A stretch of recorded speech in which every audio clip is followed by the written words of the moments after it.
Now, a new trailer for No Man's Sky was released this week, and it looks amazing.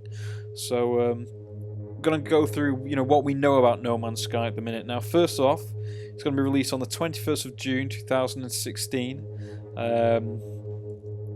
So that'll be good. It's only on the PS4 and PC for now. So, well done for securing that one. Now, the best thing about this game is it's pretty much infinite, which is ridiculous. Computers obviously aren't very good at making things infinite, but it's 2 to the power of 64. It's known as 64-bit. So just to, sort of sum up what that means, there are 18 quintillion, 446 quadrillion, 744 trillion, 73 billion, 709 million, 551,616 planets on this game. I'm not going to repeat that number. As you can see, it's ridiculously vast. And, they're saying if you'd spend a second on each planet, it would take you about 8 billion years to complete the game. Which is ridiculous. So, it's a multiplayer game, but I can't see how you're ever going to bump into somebody. So, if you do, wave to them, because you're not going to see anyone else for a while. But that's ridiculous. That's amazing. Apparently, the universe isn't going to be stored on your hard drive or any sort of servers, which means it won't take up as much space as you're probably thinking on your PS4. Yeah, it also means it's playable offline, which is great. They've also added bots into the universe because, as you say, you're not going to meet a lot of people, so you need something to keep you active. So, that's a good thing. So you're going to do a lot of exploring in this, and there isn't a story to follow. There are no cutscenes or characters. Apparently, they don't want you to tell a story. You try and create your own story. So it's about sort of making this journey, and you're gonna make your own discoveries. You can be the first to visit a planet or to scan a species of creature, and you will be recorded as its discoverer. So you can upload it to a beacon, which is, I imagine, like a sort of database for the game, and you can choose to name it, which is awesome. That's really cool. So you can be the founder of a planet, and it'll go down on your record. And apparently, which is good news, there are going to be filters for this. So no crude names, everybody. The Atlas is everything that everyone's discovered. There's going to be a symbol. There's going to be a symbol which is the database of everything that's been discovered and what people have chosen to share, in their world. So that's going to contain things that you're never going to find yourself, so it's worth looking into. But you can find ancient artifacts and crashed ships, which can lead you to discovering new technologies, which can give you ship's suit or multi-tools new and improved abilities. So, you can upgrade your ships as you go along, which is awesome. And apparently you get your own jetpack. There's never been a game where a jetpack has made it naff. Jetpacks are always awesome. So that'll be able to take you places, that you didn't think you'd be able to reach. Now, planets on this game, unfortunately, there is no Earth, but I can see why. Because it would be impossible to replicate Earth as it is, and people just moan about that. So there's no Earth. And they're defined by their position in space. So if they're closer to the sun, they're going to be more barren, no life. The further away, they're going to be colder. And apparently, you've got to adapt your suit to this. When you go out exploring, you need to be prepared.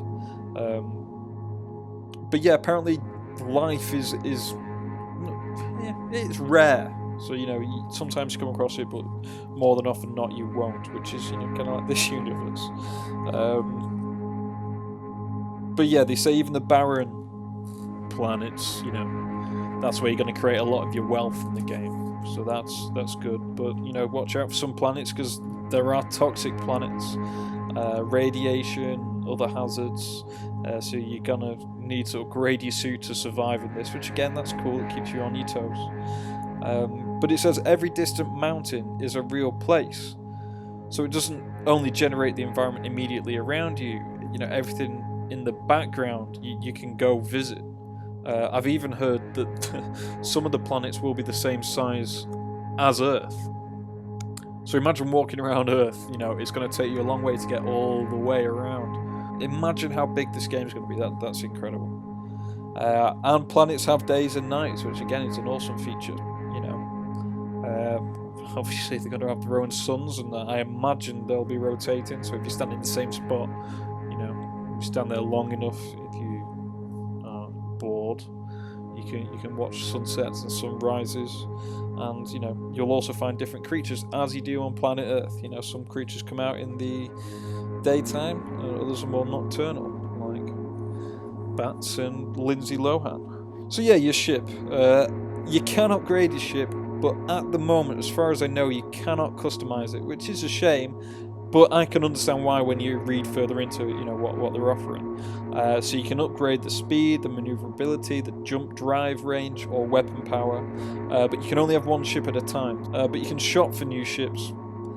And they're a rolling stock, so if you want one, you've got to get it. Otherwise, it'll be gone. But you will always get a basic ship for free. I imagine one that you'll start with as well. Your basic ship won't have what they're calling hyperdrive, which is, I imagine, like a fast travel sort of between solar systems.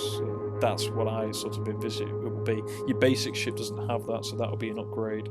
So try not to die is the key to most games, but especially in this one. Now, you can get a wanted level in this game, so if you mine planets too heavily or kill creatures on the planets, you can be hunted down by what are called sentinels. So if you attack craft in space, you will get the attention of the space police, and the more you do, the more that will come after you. So that's, you know, similar to most games. But, you know, apparently some of the planets aren't policed, which that'll be interesting. I don't know how they're gonna tell you if they're policed or not. I imagine there'll be some sort of indication. So if you reach one of those, you know, all hell will break loose, because you can do as you please. But yeah, they do mention that there are factions in this game, and you'll be able to side with them or kind of, you know, remain a mercenary type role. You can avoid conflict completely, apparently, which will be hard to do when, you know, someone's telling you they've fucked your mum. But we'll see.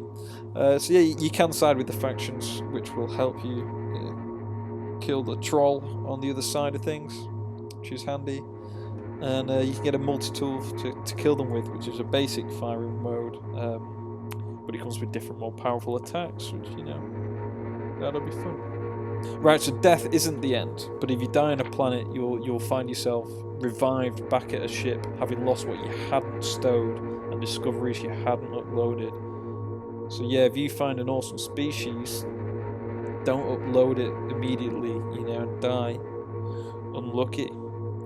And you go to the nearest space station, so that's cool. I imagine you can explore these space stations as well. So yeah, all planets have unique creatures. The creatures are randomly generated, wildly varying shapes and sizes and colours and behaviours.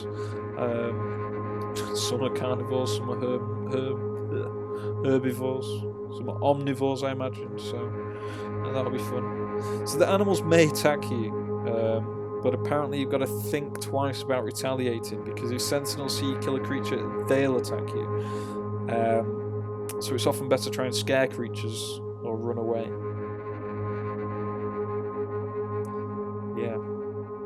Scaring them will be fun. Yeah, let's talk about the economy in the game. So the sort of currency is this thing called units. So you'll be selling resources at trading posts or shooting down pirates and uploading discoveries, and you'll be rewarded with units. So that's the basic currency. Now, space is busy with trade convoys, so freighters and capital ships will travel along the trade routes, which means you can actually attack these and steal their resources, but they're gonna be tough, so maybe team up with people, you know, but that's gonna be a problem because there aren't many people. And they say that pirates may be attacking at the same time as well, so it looks like it could be quite a heavily it sounds like the game can go, one of two ways. You can sit around and sort of wander around peacefully, or you can just cause absolute mayhem. And I think I'll be doing the latter. Apparently, your resources aren't just for trading, because you'll need them to craft technologies and for upgrades. And there will be rare resources that can only be found in certain types of systems. So, and to mine efficiently, you'll need to upgrade your multi-tool.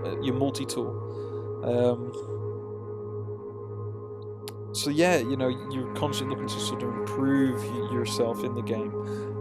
Apparently, only 4 people built, the initial sort of engine and what we saw at the beginning, and the team's only got 13 people in it. So well done to them, because it sounds like a hell of a adventure we're all going to be going on. So yeah, remember it's the 21st of June. It just looks incredible, and I personally cannot wait to play this. So yeah, comment what you think about it below, and subscribe, because I'm going to be doing more of these about more games that are exciting and not particularly mainstream. So yeah, cheers, subscribe, thank you, bye bye.